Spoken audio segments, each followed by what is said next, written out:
nulla più delle testimonianze dirette credo servano a sollevare dei temi importanti, quindi per quello oggi come Consiglio regionale ho voluto qui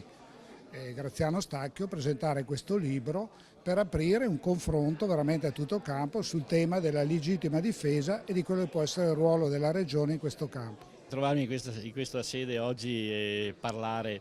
significa concretizzare, perché questa è la sede giusta, perché non c'è altra sede meglio di questa.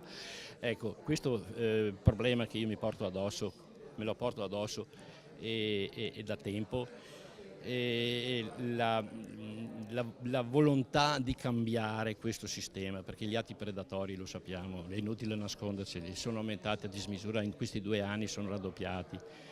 Ecco, in questo contesto io mi auguro che venga, ma presto e nel modo più assoluto deciso delle cose serie. Toccando quotidianamente con mano la sofferenza delle vittime per motivi professionali, anche per motivi di studio, ho cercato di indirizzare anche la cosa in questo senso. E infatti nel libro la maggior parte è dedicata alle vittime di reato, con tutta la normativa in ambito ONU, in ambito di Unione Europea e di Comunità Europea e direttive che non sono state accolte del tutto.